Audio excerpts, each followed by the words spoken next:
good morning, everybody. This is Cajun Como. I'm in Fort Lauderdale, Florida this morning with our Community Veteran Engagement Board co-chairs and the Executive Director of Community Engagement, Jim Wartsky. We also have some valued members of the community team and the Director of the Miami Healthcare System, Paul Russo, here. So it's a pleasure to have all of these individuals together. It's nice to see them. Oh, well. Probably love you. Which one? It's okay, man. Can we hear you? it on this side? All right. Oh. There we go. Yay. Keep going. Well, yeah. We are off to a great start. Appreciate that, guys. Lively group. Yeah. Lively group. Yeah, so first I'd like to thank everybody for taking their time today. I feel it's very important for all of you to come together and share across the southeastern United States and what each other is doing, what you're doing well, and what challenges you're having out there in the community in providing quality services and support for your veterans. I want to thank you for all of your volunteer efforts and all of the time you put in to pouring your heart out to America's heroes and making sure that we're taking care of them the very best that we can. I also would like to thank our comrades in the central time zone for getting up very early this morning to join us. And I'd like to thank all the VA leadership that has joined in at these specific sites around the country. And I'd like to especially recognize those VA leaders who are hosting an event this morning. That is Director Suzanne Klinker at Bay Pines VA Healthcare System, Director Corey Hawthorne at the Montgomery VA Regional Office, and also Director Brian Matthews down at Biloxi at the Mississippi VA Healthcare System there. So thank you to all of you. I'm not going to go into great detail because we have Veterans Experience Office leadership on the line and here with us. They're going to talk a little bit about an overview of Veterans Experience Office in the United States, where we've been, what we're doing now, and our vision for the future. So if we have Dr. Linda Davis on the phone, who is the Chief Veterans Experience Officer for the Department of Veterans Affairs, I'd like to turn it over to her for opening remarks and a greeting to all of you. Dr. Davis, are you with us? I am. Can you hear me now? Yes, ma'am, I can. Thank you.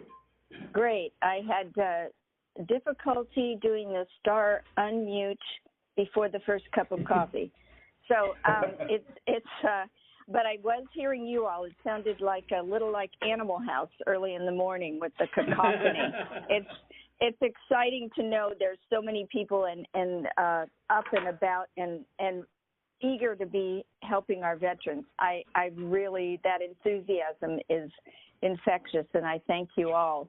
I do have some formal remarks, but I wanted to just say in the last, I started in the 70s at the VA and subsequently as a clinician and subsequently had an opportunity years and years later to raise my right hand and become a soldier and support a son who did likewise. And now I'm supporting a Korean-era disabled veteran and a World War II widow's veteran's widow. And it's very real to me what we do, and it's very real what we do in our communities. That's the roots that I come from.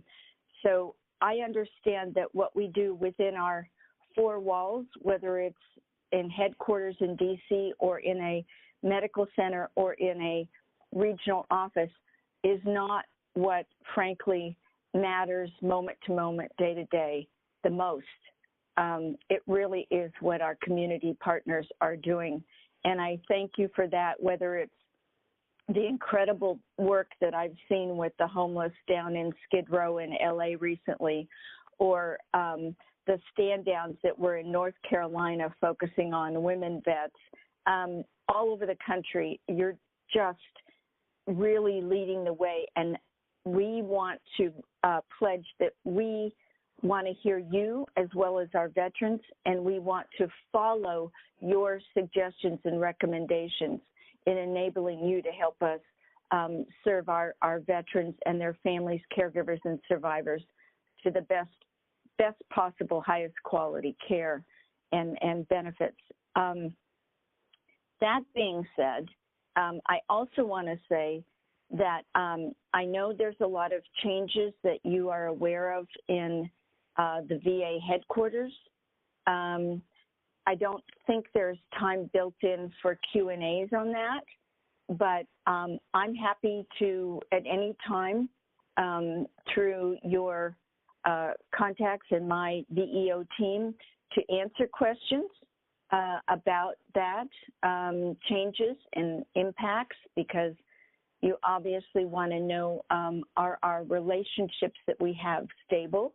I want to pledge to you that the incoming leadership at VA is as committed as the former leadership was.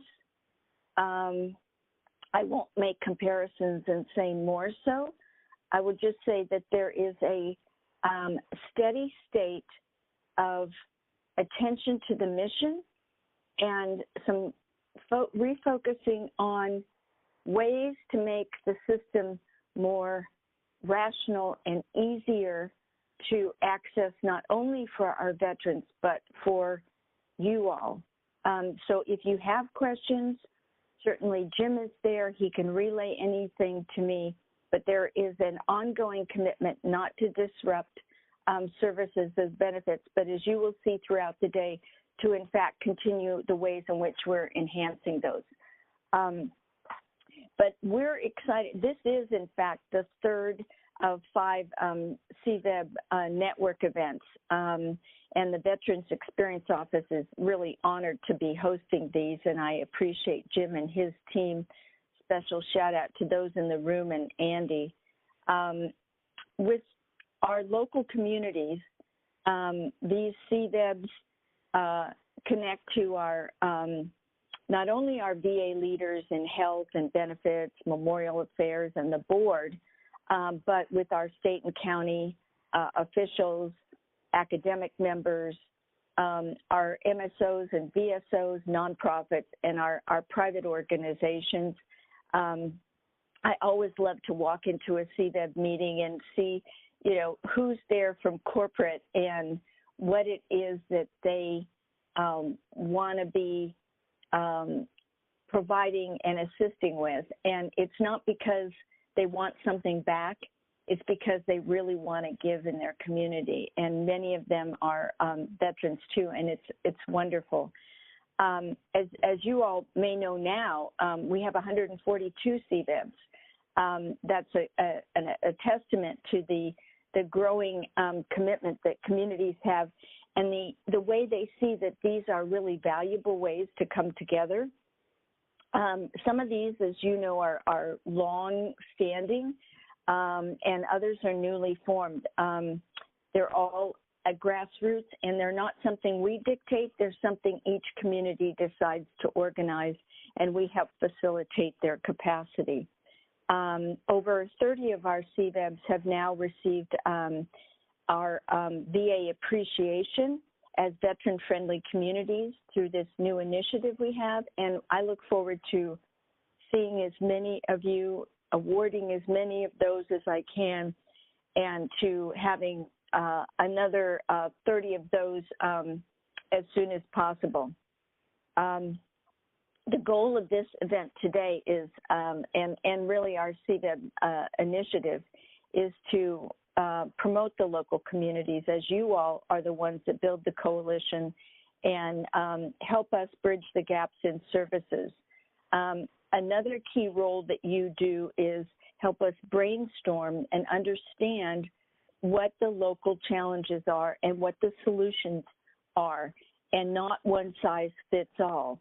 As we share information together and we learn the lessons and hear what's working, we can better improve the local services and create a network that can support these veteran-friendly communities that you all are trying to create or have created.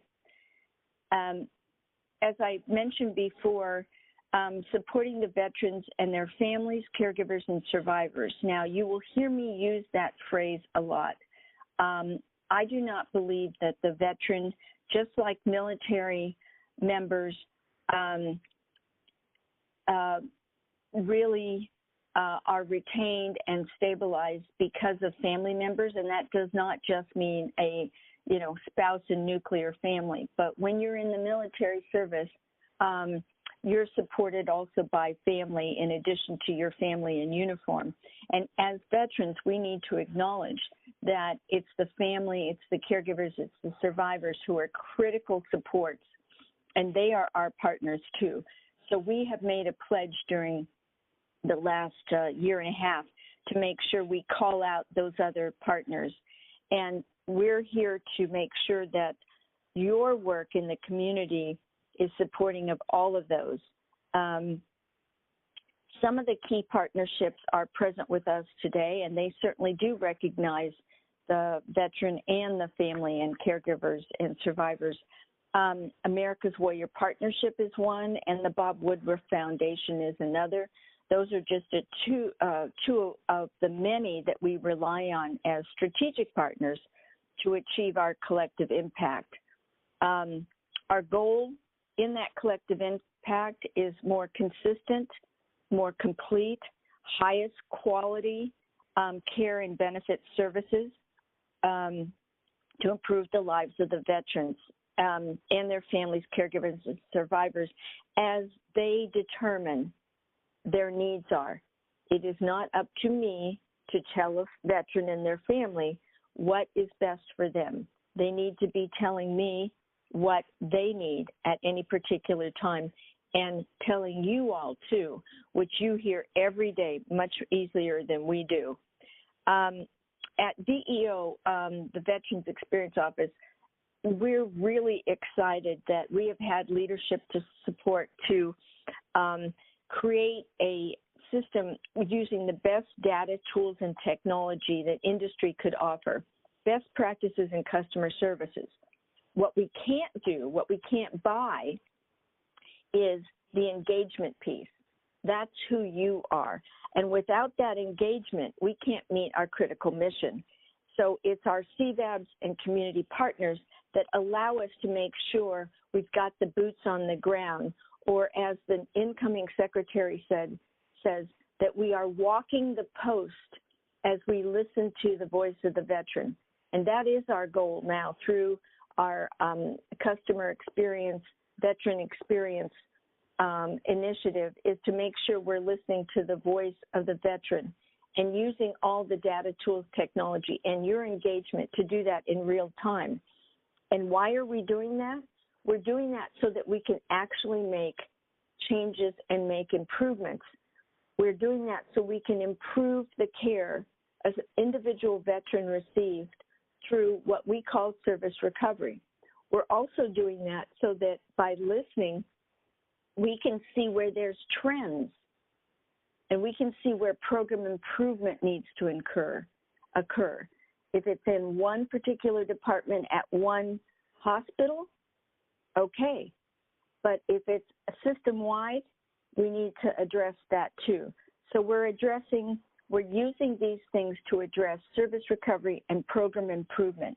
And I'm really excited. I hope that you'll have an opportunity when you utilize, those of you who are veterans and use our VA healthcare systems, please, as an outpatient, take advantage of our surveys. See how you can give us feedback immediately after your visit. We get that, and I can understand what that experience was on a real-time basis, and we can give that information to the providers in that facility and help make your next visit even better. We're doing so many things in the office. We're supporting, I know we've got Shaka there, we're supporting our Center for Women Veterans, our tribal outreach, we're supporting the faith-based, we're supporting the minority centers, and we're doing things like the Choose Home, which helps veterans and their families and caregivers stay in their home and their community. So I am just very, very fortunate to be able to have this opportunity to be with you, to be in the community, and to lead an excellent team. We're open to your suggestions and thoughts, and please continue to engage with us and to lead us into what your communities need. Thank you, Dr. Davis. We appreciate those comments. We definitely appreciate your leadership through the transformation and kind of restructuring of VEO over the past 12 to 18 months.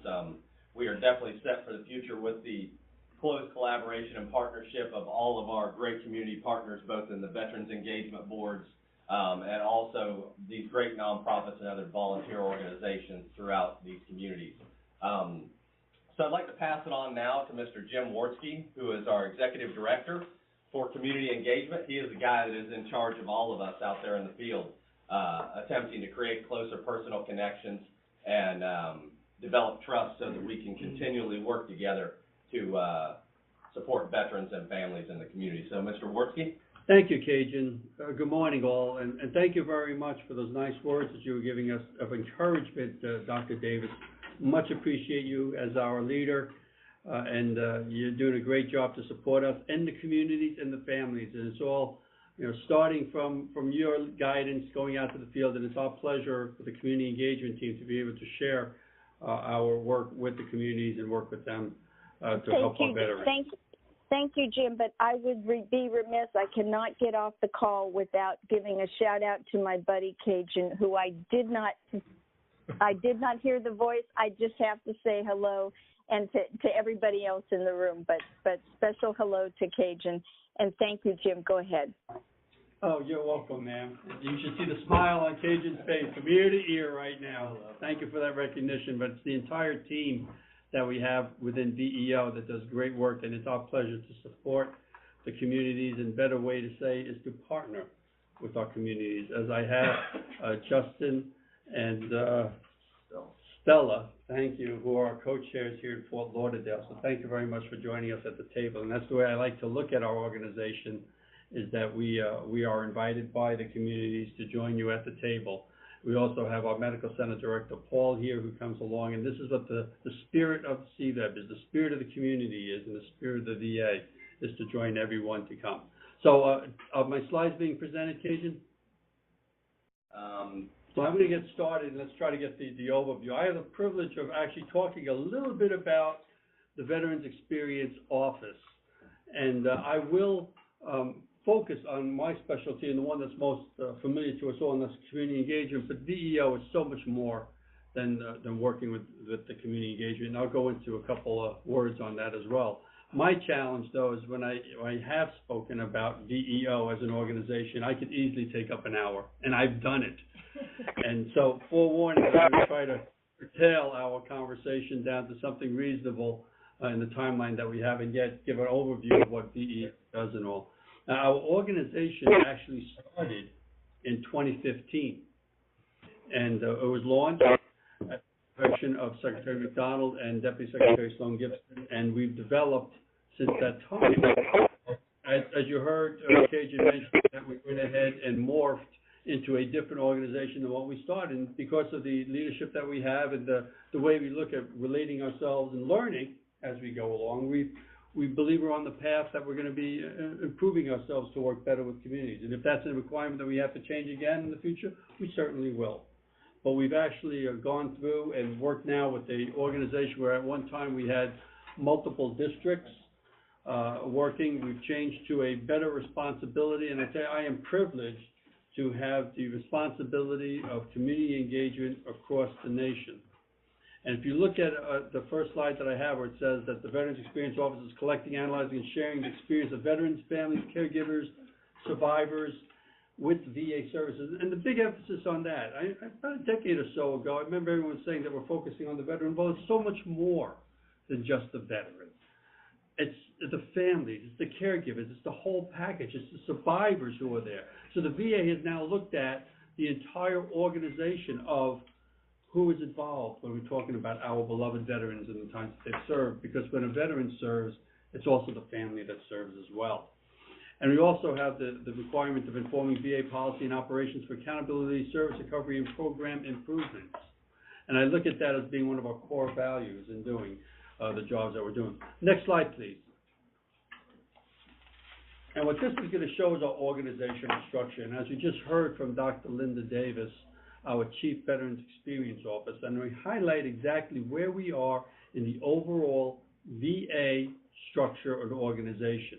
And as you can see, Dr. Davis, who is a presidential appointee to our organization, is the leader of our group and has direct line into the Secretary's office. The communication, and you're going to hear me mention communication a lot, and I'm going to throw a couple stats out that are going to be rather impressive. And obviously I can tell you I'm impressed with them, being that we're an organization that just started in 2015, all the accomplishments and all that we've done. But I do promise that I will hold us way to the timeline that I have and not the hour that I normally take. But from the slide you can see that we report directly to the Secretary through Dr. Davis. Below is our deputy. In pictures is Barbara Morton, who is also in Washington, and Lee Becker, who is our Chief of Staff. And they both are supporting us through Washington and serving us in the field, serving you all in the field in any way we can, but it all enhances our communication capability right up to the top of VA. So if any issues are coming along, we are able to find out and relay it back. And I'm going to hear the discussion I'm going to get about communication, because it's a two-way communication. And I'll cover that in a little bit later. Next slide, please. So some of the accomplishments that we've done, and I'm just going to go outside the realm of community engagement, but some of the other organizational parts that we have that honestly I am limited in time, but I could go on forever basically talking what we've done in the short time. You have in our medical centers, and Paul could verify this for us, the red coats. I'm hearing that's an excellent opportunity going forward where you're greeted by an individual, sometimes a volunteer, who's wearing a red coat. Just say, hey, welcome. And also, as you're leaving the medical center, that there's a person there to say, how can I help you? Did everything go okay? What could we have done better? And we focus a lot on the customer service.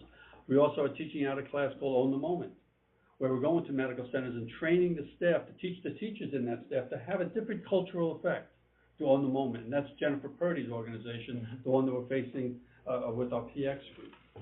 We also have, for a perfect example, we have the welcome kits that we're putting together through Mike Jalushis, who's doing much of the VBA work with us and working with NCA at the cemeteries. So you're getting the flavor that we're a conglomeration of many of the organizations and agencies represented in the VA, trying to put it together to serve the veterans the best we can. And Mike is working on having our welcome kits. So when veterans are coming out into the community, there's an online welcome kit, or we're going to have hard copies being able to give to veterans as they're leaving. We also have one of our better successes under the new administration that we have is the White House Hotline, which Denise Kitts is what we're looking over for us. And Denise is doing a great job as an executive director with the White House Hotline. So we have a better communication through telecommunicating from issues coming up from veterans in the field. We have Joy White, who's observing our portfolio management.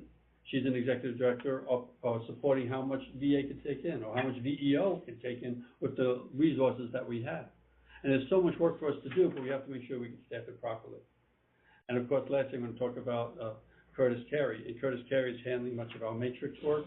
As you gather up much data, we're going to analyze the data and see where we can support. For example, and Paul, I'm using this as an example, but if some data comes forward and there's a way that we could relate to you saying in the community it's coming and we're being shared with the information that this is coming as a result that we're looking at, we'll get with Jennifer, we'll get with you, say, hey, this is a concern that's showing up or a trend that's showing up. Right. Let's address it in advance. But it all comes down to a partnership. It all comes down to a partnership with the group that I have, and that's the community engagement. And that's where we want to listen and pass forward information.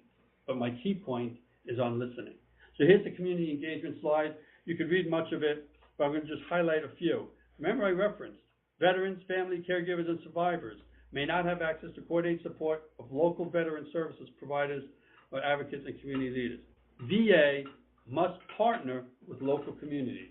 And we are convinced through our short 3 years and even the past that we know, that's the way of the success of our organization. That's the way of our success to treating veterans, families, caregivers. When we partner together, when we listen to each other, especially when VA listens to the community, and my people listen very well, we really can gain a lot and support the veterans who are out there trying to get better settled in. The approach? Well, the approach is very simple. Coordinate with key partners in the state and county levels, the government officials. It's not just the federal government doing it. We need to partner with state communities. And each state is different, and the counties, they're all different. But when we all come together and work together, we become that force multiplier. And I'm going to show that a little bit more in a follow-on slide. but also when you're working with the VSOs and the 501c3s and some of the great organizations that all want to do good, but when we all come together and work together, we become that force multiplier, like in my old terms, that combat multiplier, because we're all focused on supporting each other, and it builds upon each other. And that is the beauty. And where does it all come together for a lot of us? In the community. And as we have two volunteers right here, Stella and Justin, you all volunteer. I appreciate it across the country as we do that. And it's your area where all this information comes together, and we share it, and we can act on it. I remember I mentioned I was going to say a couple of stats. We heard 142 CVEBs. Well, I'm very, very proud to know, or to at least announce right now, that the actual number as of this Monday is 146. 146 different community veteran engagement boards throughout the United States. That is fantastic, as this is continuing to grow, because everyone is seeing the successes that we're gaining in this partnership with the communities. And our last one, as of this Monday, the Veterans Coalition of San Luis Valley in Alamosa, Colorado. So welcome to the team, Alamosa, Colorado, and we much appreciate the work that we'll be doing. And there's an issue going on too. Some of them are at different levels. We understand that some of these CVEBs have been around for a few years, probably even, honestly, before 2015 when we launched the CVEB program. Some communities are doing it, but since we've launched it in 2015, we're up to 146 right now. And the ones who are coming in later, well, this is the other part of our community engagement responsibility, the networking events like we're experiencing today. So we can share best practices. So one who's a apprentice at learning this can learn from the ones who have been doing this for years and share that communication, share those lessons learned, share those after-action reports. And that's the beauty of our networking events, is that we're trying to bring the communities together. So it's not the VA doing it, but that's the communities talking to each other, saying, I've had this problem, or this county, or this state is going this way. What's a better way? With one grand focus, that we always focus on the veteran, survivor, caregiver, the families that are there. And it seems to be working very, very well. Establish strategic partnerships. We need to have a strategic partnership in the sense that we all work together. Remember I used that word? The combat multiplier, the force multiplier. Strategically, we work together, and we can do that. And if there's resources that can have out, we can bring them in. And there are many, many 501c3s, many corporate America organizations that are seeking avenues to support their veterans, well, through the CVEBs, in the communities that they're in, Atlanta, Georgia, or Pittsburgh, or cities like that, where some companies are coming in to support them. This is an avenue for them to come in and support, and I'm very pleased to know that we've been successful in getting that.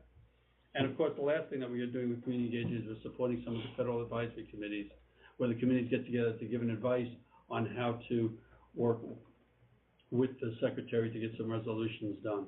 And right now, we have one that's being led by former Senator Elizabeth Dole, and the other one is being led by General Hopper. These are great opportunities that we have to work in the Federal Advisory Committee.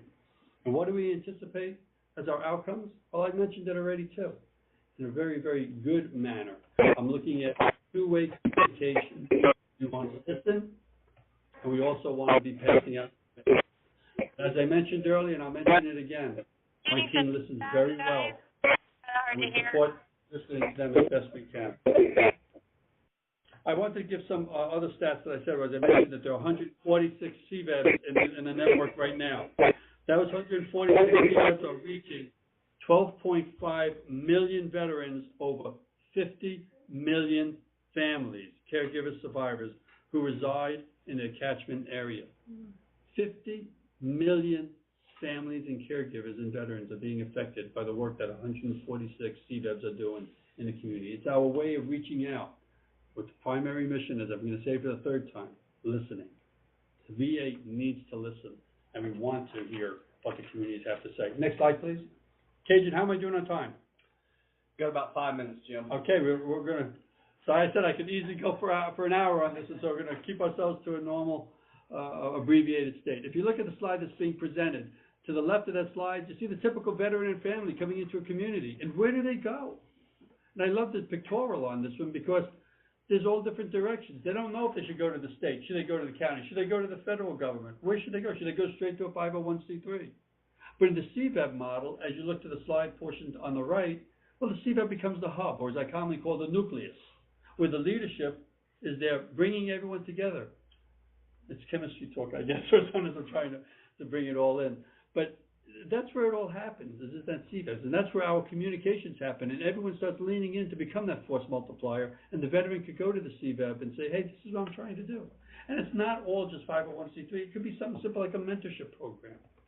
It could be something like, looking out for each other, a community, a brotherhood, sisterhood that we have, because we now have something all in common, and that you served our country in our combat arms.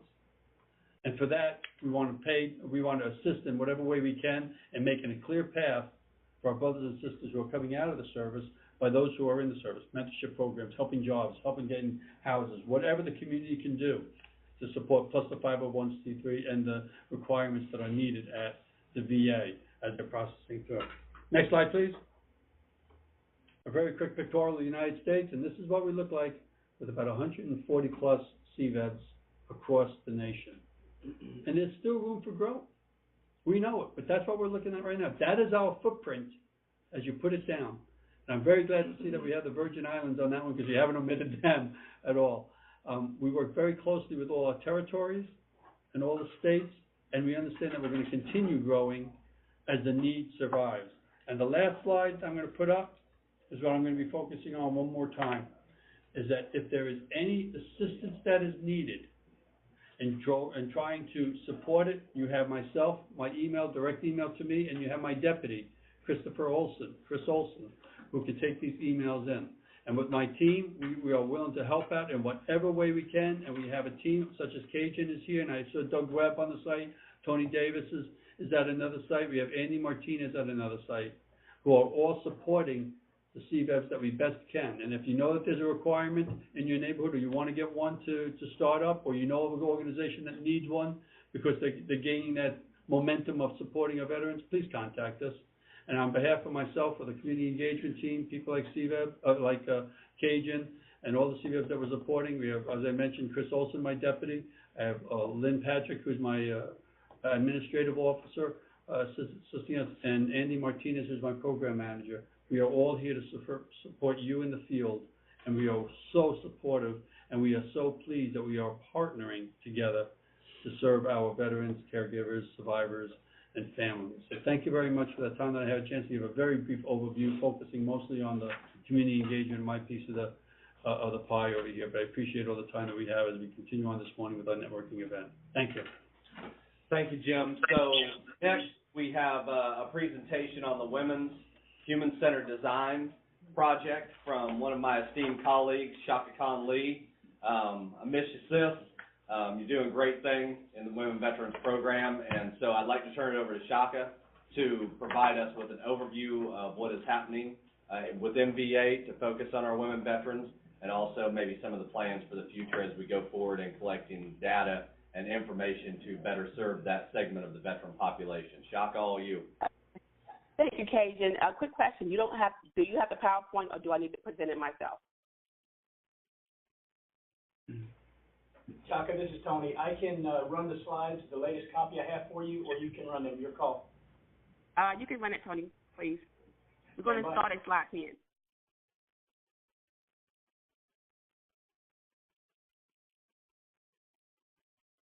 Okay?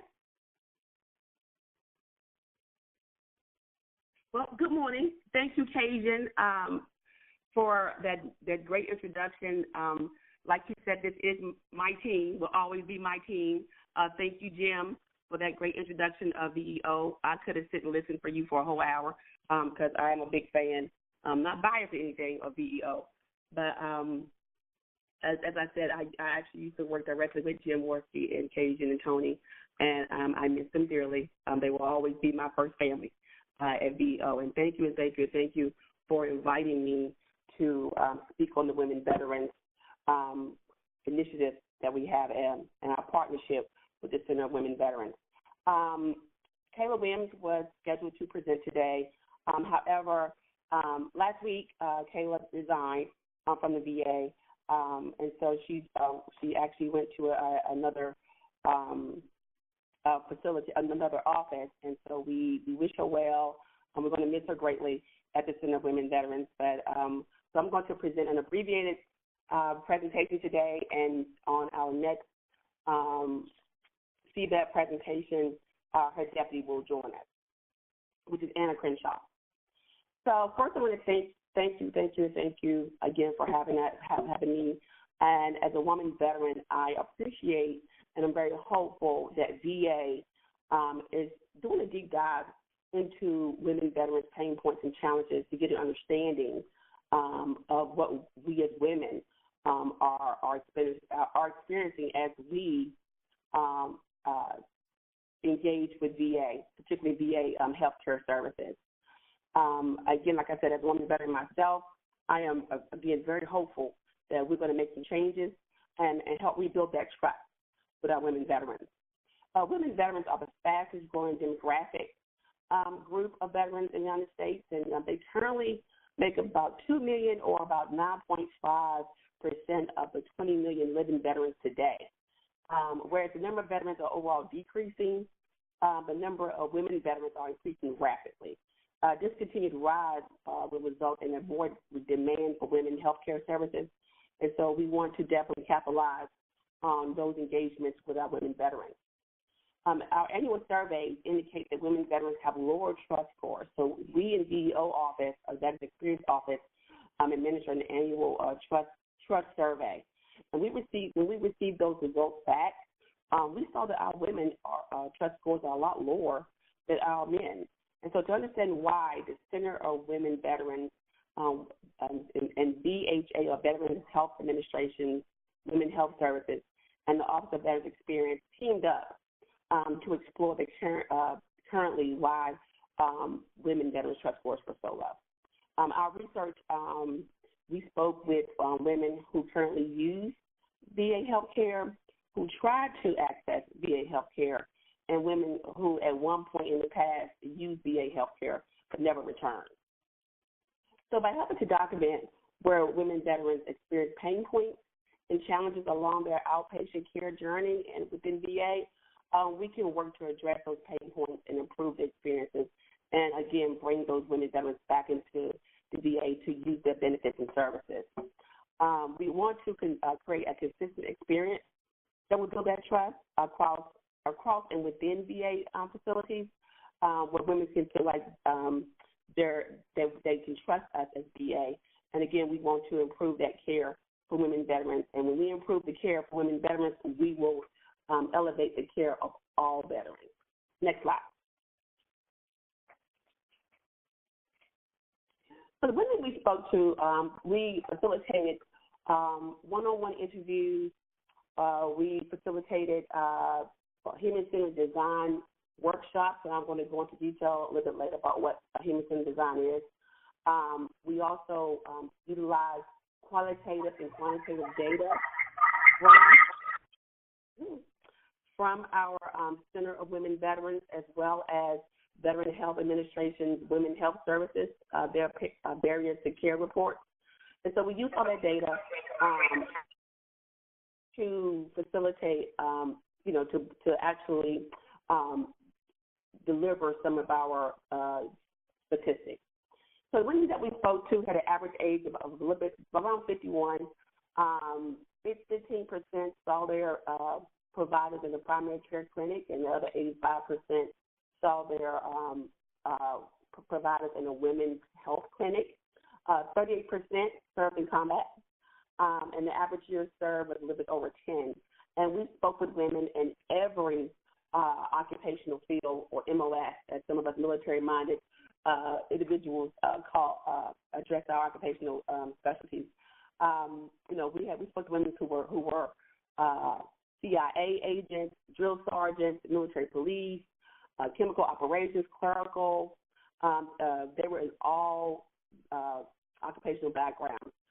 They served all over the country, in several combat zones, as well as in different countries. And we talked to enlisted as well as officers. And we had a very diverse background. Next slide. So when we spoke to women, or what we gathered from these workshops, was that women wanted to feel like they was in good hands from the start. They didn't know what to expect once they entered the VA healthcare environment. They were very vulnerable because many of our women had experienced military sexual trauma or had experienced some type of sexual harassment and cat calls when they did come to the VA. And so they wanted VA employees to show empathy and show sympathy and to, help guide their journey based on that sympathy and empathy. And so the thoughts were very unknown. The challenges were unknown of what to expect. They also told us, and what we heard was they felt like, when they came to the VA, they had to keep retelling their story. Then when they did show up for their appointment, when they got to their appointment, finally saw their providers, the provider was different, and no one told them before they arrived at their appointment that their provider would be a different provider. So again, having to retell that story, which took up most of their time with their providers, and they felt like they also didn't know how much time that they were giving as they arrived at their appointment. Was it 90 minutes? Was it 15 minutes? Was it 60 minutes? And they wanted to, again, feel like if I had those, those key information before I arrived, then my appointment or my engagement with VA would be better. Next slide. So in all the research that we gathered, there were 5 key things that rose from the data, or what we call the moments that matter most. And those 5 things that emerged were, that women wanted the need to have compassion, to be shown respect, and they wanted customer service to be rapid and responsive. They wanted the need to have a connection with their provider, healthcare team, and other women veterans. They felt like there were inequality in care, or inequities in care, but in specific specialty care, there was not easily addressed in the current VA structure.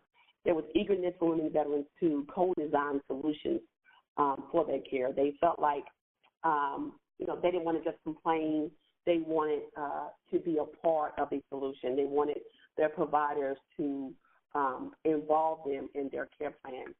And just to go into detail, when I say that women wanted for what's perceived in inequities in their care, when they felt like they went to one facility, like say, for instance, we heard one woman say that she would go to the facility in North Carolina and would receive certain specialties or certain care, and then she would go to Texas and ask for that same care or same treatment, and was told that that VA did not provide it, although she did already receive it in North Carolina. We also heard that they perceived inequity in care based on their employee status, meaning that as an employee, I can walk into a facility or call a facility and get an appointment, but yet as a veteran, I was not easily able to access my services because I was calling from my personal phone. And to go into a little more detail also about the specific healthcare needs that are not easily addressed in the current VA structure.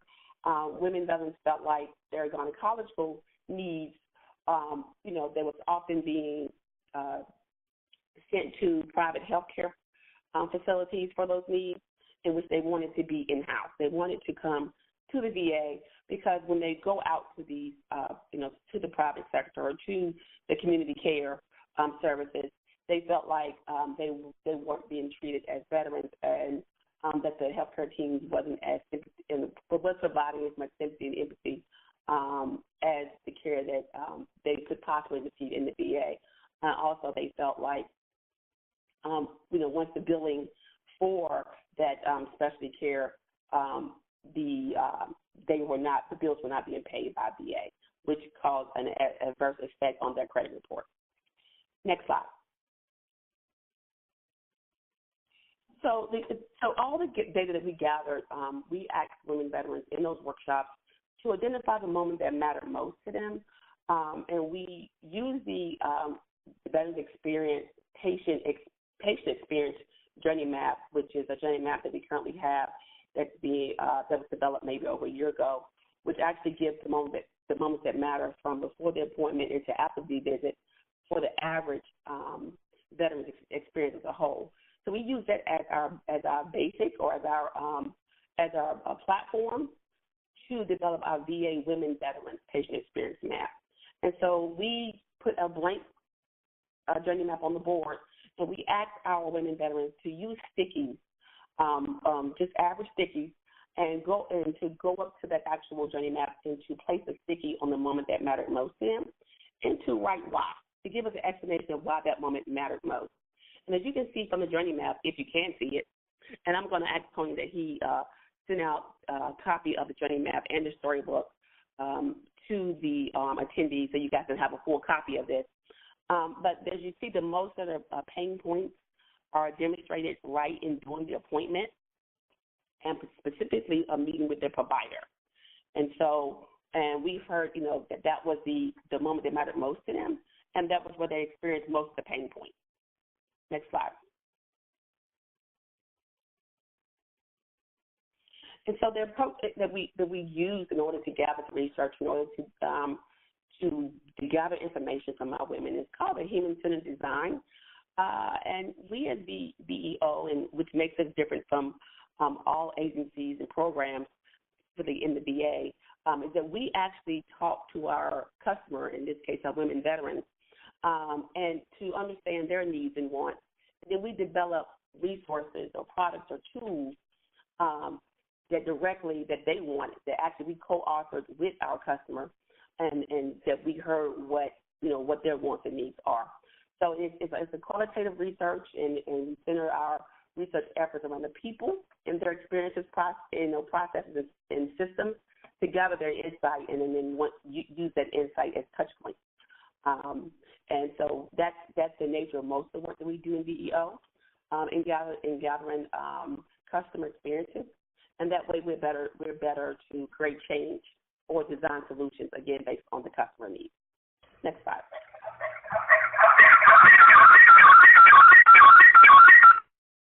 So we want to read you some of the quotes of what we heard from our women. One of the quotes we heard was, "I want the provider to treat me like a whole person and not just someone assigned to you. I love my provider. She listens. She's attentive. She's not afraid to admit when she doesn't know and needs to consult. And I can say, I found this, and she'll say, oh, that's interesting. Let me see. And I like that she's open and she thinks about things in my care that I don't even realize that I need."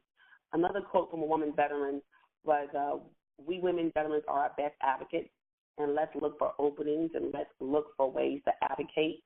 Let's make sure veterans are part of the solution." And those are a few quotes that we heard from our women veterans. And some of the feedback that we received, we also created a video. So we had we requested or had a request from some actual professional actresses to protect the integrity of the research, and we promised the women veterans that their identity would not be exposed. So we did get women professional actresses to do voiceover work to voice over the quotes that we got directly from our research. I'm not able to show it to you today, but again, I would ask Tony that he would send the audio out as part of the package, so you guys, for women, will be able to hear exactly what some of the women veterans said in those workshops. Next slide.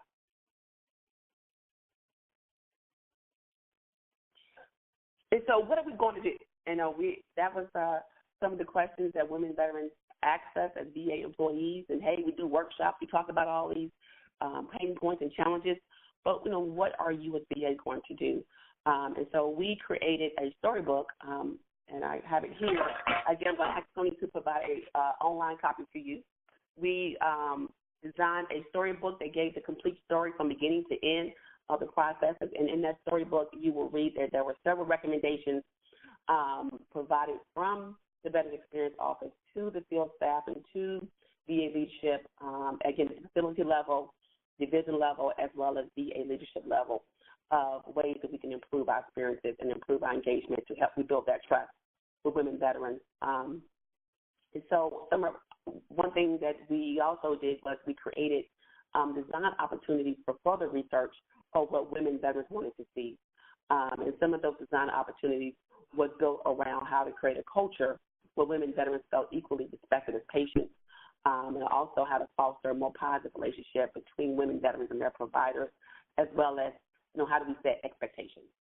Because that was a key factor in providing or improving the experience, rebuilding the trust, is what are we going to expect when we get to VA? You can just tell us, tell us what to expect when we get there. We'll be more open and more trustworthy of our of the VA. And so again, I'm going to ask Tony that he provide that storybook to you. That way you can have a copy of it, so you can help address some of the needs and challenges in your community with women veterans. And just want to do a shout out to the Medical Center Director in North Carolina. He actually, once he was provided a copy of the storybook and the journey map and the video, he had a stand down as well as a women veteran town hall, and because he wanted to hear from himself of what the concerns were of the women veterans that were under his catchment area. And so some of the feedback that he provided to me was it was very eye-opening for him to hear directly from the women veterans. It was the first time that facility had a women veterans town hall. Women were very candid, and so he said that he would definitely have a monthly town hall with women veterans and action plans for all of the issues and concerns that was addressed or that was said in those town halls. So kudos to him for being open to our recommendations from the Veterans Experience Office. But I also tell our veteran service organizations and CVEB that hold us accountable as VA. You are the ears and eyes and the voice of women veterans in your community. So make sure that those voices are translated through you and to us, so we can work together and partner to address some of those pain points and challenges to improve the women veterans experience. Next slide. And again, how we foster trust with our women veterans. How are you fostering trust in your community with your women veterans? What are we doing? What are you doing? What are we doing together to partner? I often ask myself this as I'm, out in the field or talking or any type of field work of what am I doing? Not just what am I saying, what am I doing to foster that trust? And so, Tony, that's all I have today. I can turn it back over to you, but if there's any questions, I'm open to any questions that anyone may have as far as the presentation or anything that we're doing to partner with our Center of Women Veterans and VHA Healthcare Services to improve our trust with women veterans. Thanks, Shaka. So this is Cajun back in Fort Lauderdale. I'm sorry, Cajun. No, you're fine. You're fine. What we'd like to do is probably move on to the next presentation with Amy Reichert from the America's Warrior Partnership. Are you going to be staying with us, Shaka? Do we need to present some questions now? We do have about an extra 5 minutes, but I would prefer to progress and then talk about that during the Veterans Engagement Board interactive conversation piece. I actually have another meeting to go to, Cajun, in about 30 minutes. So I'm on for another half an hour. Okay. Tony, did you have a comment? We do have a question here in Jacksonville. Okay, sure. Go ahead. Thank you so much, Shaka, for your presentation. My question is, after the presentation in North Carolina where they realized there was a disconnect between women veterans, has it been recommended to other medical centers to follow the same suit, to host a town hall with their women veterans and find out what the concerns are and create an action plan to address them? Thank you. What was your name again? I'm sorry, I didn't hear your name. Helena Pughes, the Hara Veterans Network, Jacksonville, Florida. Thank you so much for your question. And great question. We actually are partnering with the Women Health Administration's Women Health Services, which is the leadership in Women Health Services for all facilities. And so we're using the North Carolina Town Hall as a model. There were also another town hall in Fayetteville that is scheduled. It hasn't happened yet, but they're scheduled, I think, for September. So Vision 6 is definitely on board with these Women Veterans Town Halls. So we're in talks with VA leadership to make this a standard. We're definitely trying to partner and in hopes that this will be the standard as far as getting feedback from our women veterans directly to the leadership locally.